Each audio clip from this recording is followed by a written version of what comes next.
Hello दोस्तों, आइए आज हम लोग साइंस में प्रकाश का हम लोग क्वेश्चन करते हैं। ये एक 10th का जो प्रकाश टॉपिक है, इसमें कुछ क्वेश्चन दिया गया है, इसको हम लोग सॉल्व करते हैं। कह रहा है कि यदि 1.5 अपवर्तनांक वाले कांच के प्रिज्म का कोण 60 डिग्री है तो प्रिज्म का अल्पतम विचलन कोण क्या होगा। और यहाँ ब्रैकेट में दिया गया है कि sin 49 डिग्री बराबर 0.75, यानी कि कहीं अगर sin 49 आ जाएगा तो वहां पर इसको हमको पुट कर देना है। चलिए सॉल्व करते हैं। हाँ, ये क्वेश्चन करने के पहले हमें प्रिज्म का कंसेप्ट जरूरी है। आइए इसको हम बताते हैं। सबसे पहले आसान हो जाएगा। यहां देखिए, ये प्रिज्म है, यह प्रिज्म है। तो जब इसके प्रकाश की किरण जाती है तो जब प्रिज्म से टकराएगा तो चूंकि यहां पे तो विरल माध्यम है, यह विरल है, और ये क्या यहां पे सघन हो जाता है। तो टकराने के बाद से क्या होता है, ये समांतर हो जाता है। टकराने के बाद से ये समांतर हो जाता है किरण, और फिर ऐसे निकल जाता है। अब हम अगर प्रकाश ये अगर यहां पे आ रहा है, अगर डॉट डॉट करके शो करते हैं और कुछ अगर ऐसे शो करते हैं, तो यहां पे जो कोण बनता है, यहां इसका नाम देते हैं, यह A है, यहां पर B है और ये C है। तो यहां जो कोण बनेगा वो इसको कहते हैं डेल्टा M, यानी कि यही क्या होता है, विचलन कोण होता है। विचलन कोण, यही आपका विचलन कोण होता है। आइए इसी कंसेप्ट पे ये क्वेश्चन दिया गया है।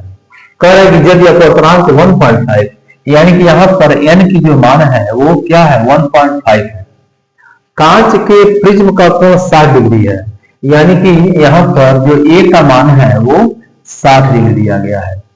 तो प्रिज्म का अल्पतम विचलन कोण है, जो डेल्टा एम हमसे पूछा जा रहा है, यही पूछा जा रहा है, यही वाला पॉइंट हमें पूछा जा रहा है। डेल्टा एम इक्वल टू क्या होगा, यही पूछा जा रहा है। आइए समझते हैं। तो प्रिज्म का जो फार्मूला होता है, ये होता है अपवर्तनांक n इक्वल टू साइन और delta m plus a upon 2, और फिर साइन a अपॉन 2।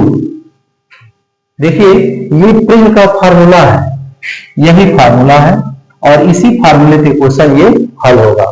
तो चूंकि n की जगह पर दे दिया गया है 1.5, और यहां लिखेंगे साइन डेल्टा m, और प्लस a की जगह पे है 60 डिग्री, और बटे 2 बटे हो जाएगा साइन 60 डिग्री और अपॉन 2।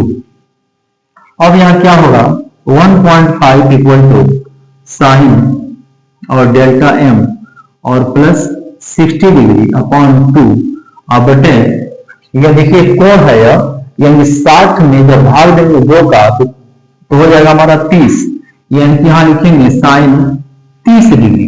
और हम जानते हैं कि साइन 30 का मान क्या होता है, साइन 30 1/2, साइन 30 1/2 होता है। देखिए यहां पर हम इसको मिटा देते हैं, साइन 30 हो जाएगा हमारा 1/2। इसको हम यहां समझा देते हैं। देखिए 1.5 इक्वल टू, यहां लिखेंगे साइन डेल्टा m और प्लस 60 डिग्री अपॉन 2, और ये हो जाएगा साइन 30 लिखा जाएगा 1/2, तो हो जाएगा 1 और अपॉन 2। इस 1/2 को इधर लेके आते हैं तो हो जाएगा 1.5 इंटू क्या मिलेगा, 1 upon 2 equal to sine delta m और प्लस 60 डिग्री अपॉन हो जाएगा 2। बहुत क्लियर है, बिल्कुल बेसिक से बता रहे हैं। इसमें ऐसा नहीं है कि कोई हम स्टेप जो है आगे निकल जाए, बिल्कुल आसान तरीके से बता रहे हैं। और जब हम 1.5 में 2 से भाग देंगे तो क्या मिलेगा, देखिए यहां हम इसको सॉल्व कर लेते हैं। तो अगर हम ऊपर नीचे 10/10 कर देते हैं तो क्या मिलेगा, 15 और बटे 20, यानी कि कट के मिल जाएगा 3/4। और जब हम 3 में 4 का भाग देंगे तो क्या मिलेगा, देखिएगा 3 में हम भाग दे रहे हैं 4 का, तो पॉइंट भाग 0, और 7 चौको 28, 7 चौको 28 मिलेगा हमें 2। तो यहाँ पे 0 बढ़ा करके 0 और 4 पचे 20, 4 पचे 20 कट गया, यह पूरी तरह से कट गया। हमें क्या मिला? तो 0.75 हमें मिलेगा। अब हम इसको मिटा देते हैं और यहां पे रखते हैं जो हमें मिला था 0.75 मिला था हमें 0.75 हमने लिख दिया और ये मिल गया हमें साइन डेल्टा एम और प्लस 60 डिग्री और अपान हो जाएगा 2।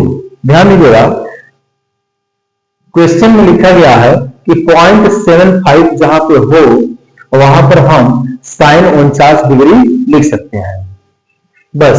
यानी कि जहां पर भी 0.75 है वहां पर हम इसको लिख सकते हैं। आइए इस चीज को यहां पे उतार देते हैं, तो लिख देंगे हम साइन 49 डिग्री इक्वल टू पहले से sine delta m plus 60 degree upon 2 दिया गया है, ये कट जाएगा तो क्या मिलेगा? मिलेगा हमें 49 गुणा 2 बराबर डेल्टा एम और प्लस 60 डिग्री। इसको जब गुणा करेंगे तो क्या मिलेगा? 98। चूंकि 9 दूनी 18 के 8 हासिल 1 और 4 दूनी 8 और 1 9 बराबर मिल गया है हमें डेल्टा एम प्लस 60। तो हम डेल्टा एम को यही रख देते हैं, इसको इधर लेके आते हैं तो 98 माइनस हो जाएगा 60। तो क्या मिलेगा हमें? मिल जाएगा हमें ये हो जाएगा हमारा 8 और 9 में से 6 जाएगा तो 3, यानी कि डेल्टा एम की जो वैल्यू है वो 38 डिग्री मिल गया है। इस तरह से ये क्वेश्चन जो है कंप्लीट हो गया। आशा करते हैं आप लोगों को समझ में आ गया होगा। बहुत आसान क्वेश्चन है ये और अक्सर पूछा जाता है।